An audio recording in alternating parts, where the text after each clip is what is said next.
I'm Tom Hiles, and I'm Vice Chancellor for University Advancement. I think I know most of the folks, but we're here for a very special announcement, which is always one of my favorite things to do. And we're excited particularly because we have our good friend Walt Potter here, who's been so generous to the university over the years and also is a member of our National Campaign Cabinet.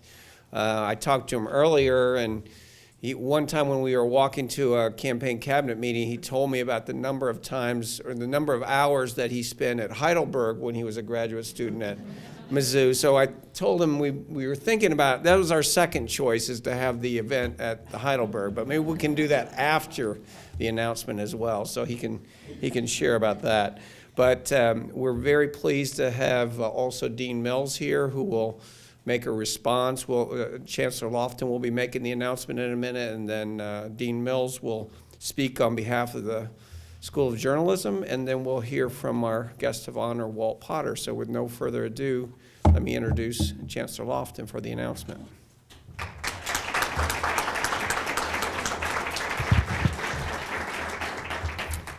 It's a great day here in Mizzou, a very great day. It's also got warmer. I appreciate that much. This is a great day again, as I said, and one which we really have worked up to over a while. I've really enjoyed getting to know Walt. We've had some conversations, and I know the passion he has for Mizzou. He is a proud graduate of our School of Journalism, the world's best. Right, Dean? Thank you. Okay. And this happens to be the second gift announcement we've made this fall and the third this year for the J School alone, major gifts. So they're on a roll right now, And I think the dean has announced his ultimate retirement at the pinnacle, probably. So we'll see. The bar is set very high right now. But these represent ways for the school to continually do things that are new and exciting, to continue to evolve, to meet this dynamic world of journalism's needs for new people. And we know the impact that Mizzou has worldwide in journalism. We're celebrating today the generosity of Walter B. Potter, Jr. Undergrad degree in history from Vanderbilt. We forgive you for that, sir. You did the right thing after that by coming here, receiving your MA from the J School, and of course your career was centered around the newspaper business. He was a third generation of community newspaper leadership in his family, third generation. His father owned and managed community papers, and his mother was an award-winning reporter and photographer. He started at a late age of 13 when his daddy said, "Time to get to work, son." And like many others, he clearly has printer's ink in his blood. He worked for the KC Star, the Nashville Banner, as a business reporter and editor before returning to family roots in Virginia, where he worked as the editor and business manager of the Independent Messenger of Emporia, Virginia, a paper founded by his grandfather, hence the third generation. Walt has been continually engaged for some time now with this university. He is a member of the Jefferson Club, the Walter Williams Society, the Legacy Society, and as was mentioned by Tom Hiles a moment ago, serves on the campaign cabinet for our current comprehensive capital campaign. He's also a life member of the Mizzou Alumni Association. But it gives me extraordinary pleasure and pride today to announce that Walt is committing $1 million to augment the Walter B. Potter Fund for Innovation in Local Journalism.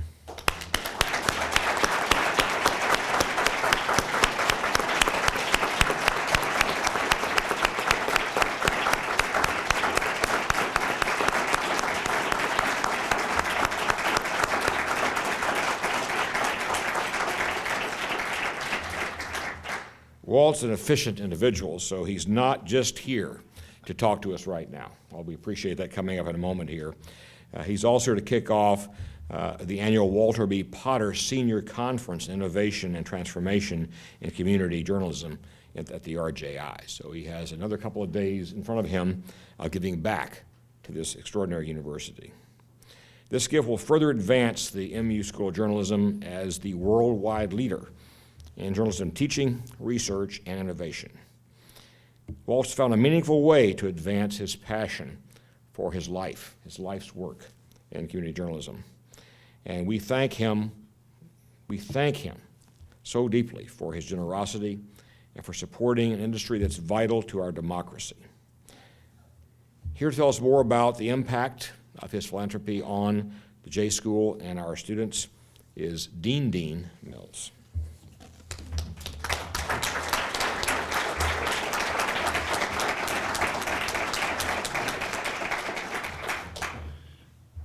We celebrate today the generosity of someone who has spent his life in the service of community journalism. He got a start, as the Chancellor has noted, as a paperboy working for the Culpeper Star Exponent. Since then, Walt Potter has lent his considerable talents to both the editorial and business sides of newspapers, large and small. But it's the small community newspaper, the kind that his family stewarded for 3 generations, that is perhaps closest to his heart.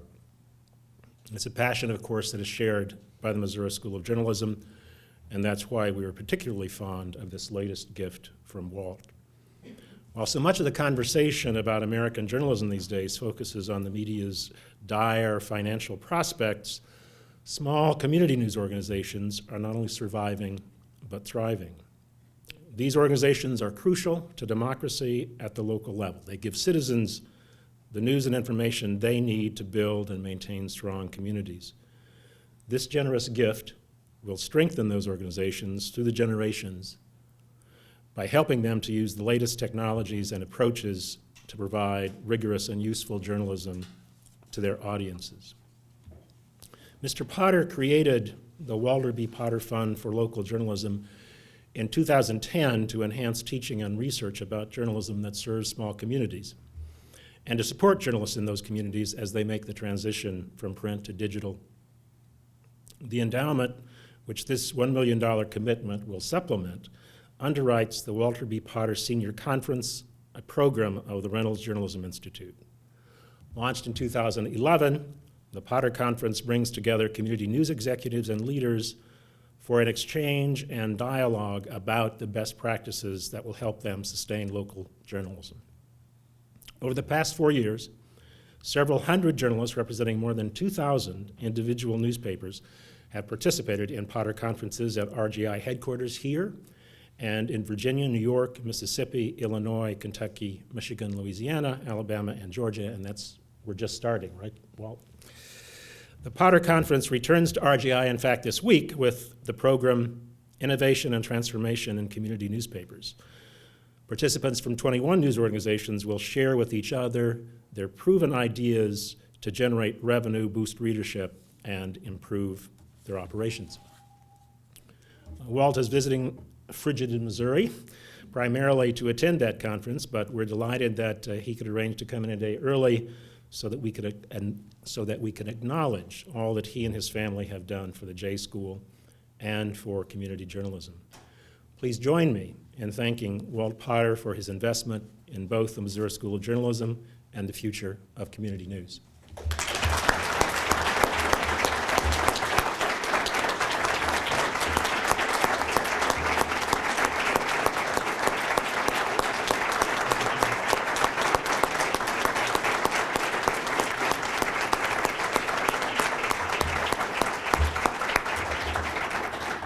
Walt has asked for a chance to defend himself. Thank you all for coming. It's really nice to see all of y'all, some old faces, including folks who steered me in the right direction when I was on campus more than 3 decades ago.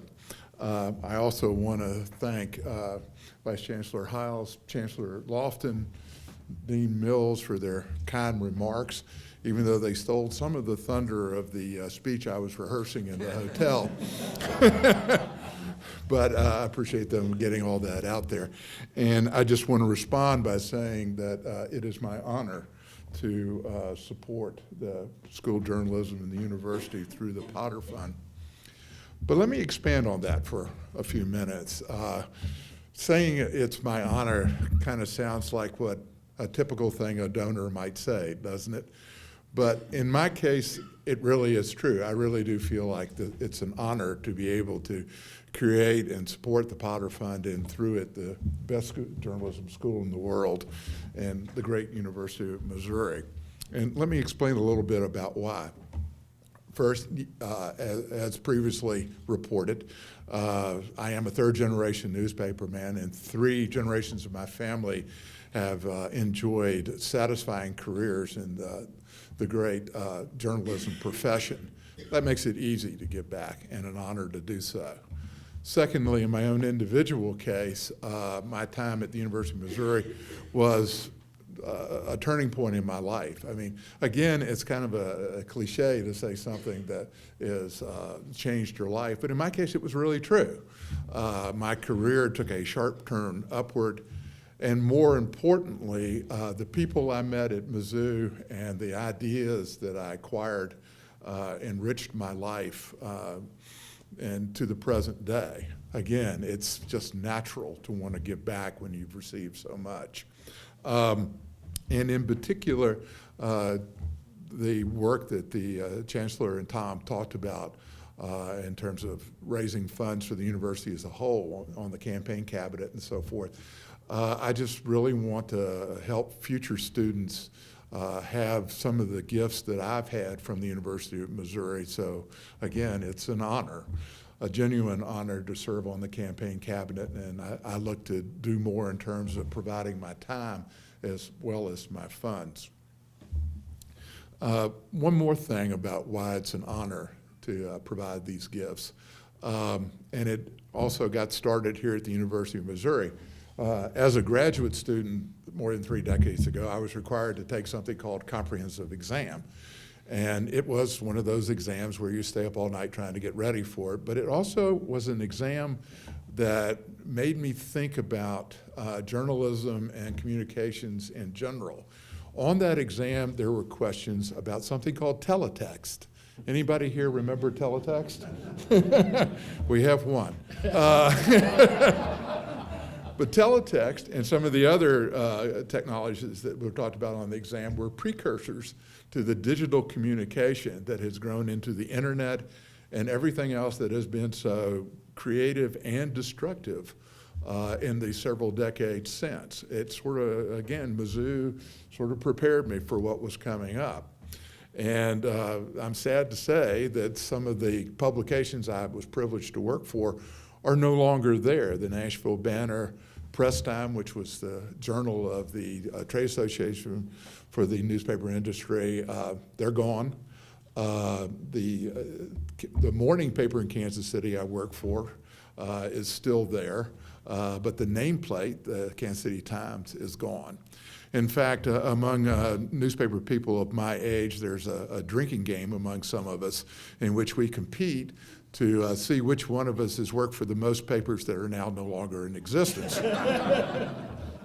With 3 on my resume, I still lose a lot of the time. And as some of you may know, losing at a drinking game is not a good thing. So that sort of begins to explain why the Potter Fund's so important to me, because the Potter Fund's goal is to help community newspapers find ways to deal with these creative, destructive new technologies, and most importantly, find a way not only to survive, but to thrive using them.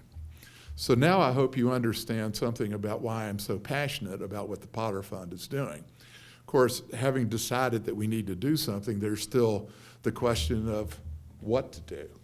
It's my experience as a small-town publisher that, at least for me, gave the answer. When I started out in Emporia, Virginia, now Emporia, Virginia was named after Emporia, Kansas, and that is a story involving congressmen drinking late into the night, but it's a story for another time. Like a quarter century ago, I'm a newly minted publisher, and my first job, given to me by my father, was figure out this newfangled desktop publishing and these crazy new devices called personal computers. Now, those of you who've been around small town papers know that there are not very many employees and even fewer resources. So the publisher becomes the employee of last resort. So I spent the first 10 weekends I was in Emporia studying up on the new technology and figuring out what was best for us. I had to become the research department for the Independent Messenger.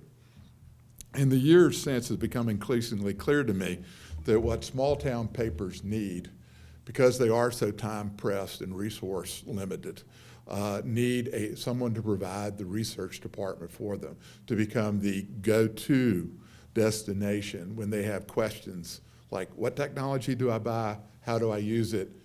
We want to make the Potter conferences and the other endeavors the Potter Fund supports to be the first thing they think about when they need to have these questions answered, to become the go-to destination for community publishers, the same way that the School of Journalism is the go-to destination for people who want questions about journalism in general answered, and the way the university is the go-to destination for people in many lines of things.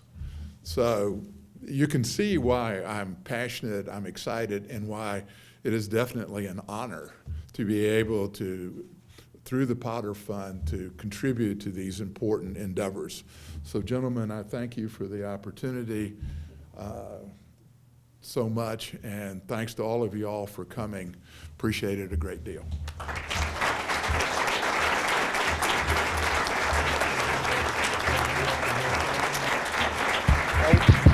Wait 1 second, Walt, before you go now. We do have refreshments in the back. We have reporters who may be wanting to ask questions, but I will say one thing quickly. When you threw out the second, all of you all, I thought I was back in Texas where Bowen and I spent time at Texas A&M, but I thought that was impressive. But the last thing I want to say to thank you, Walt, is that you alluded to honor, that you were honored to provide that support. And it's one of the things for my team and me that makes me feel like I have the best job on campus, because my wife, who is also a journalist, she's been around a lot of donors, and she said, you know, these people, they give you a lot of these gifts, and then they say thank you, and that I'm honored to give it. And it's really inspiring to see someone who could use their resources in many other ways give back in this way. And many of the students that and faculty that will support this will not see that, will not meet you necessarily, but will benefit from you. So we've got a little bit of an unveiling, and then we'll have time to answer questions. So one more round of applause for Walt Potter.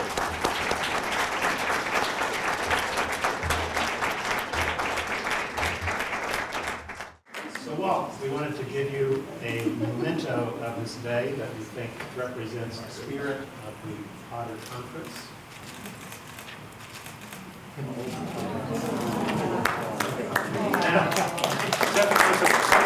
Several things. This comes from Paris.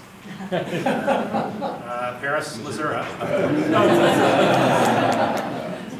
This was one of the sketches that Norman Rockwell did in the Monroe County Appeal in Paris for a cover for Saturday Evening Post. And it's particularly appropriate for the theme of new technologies, because anybody who has ever been in a newsroom like this knows that this could not happen. Because if these were, well, number one, the wheels are not truly engaged, so it couldn't be distributing these newspapers. If the wheels were turning, this guy would be in the middle of one of those wheels. And there's several, so of course Rockwell did it over the course of several days and compressed several things together. But despite its lack of absolute authenticity, we thought that you might enjoy it. It's great. Thank you so much.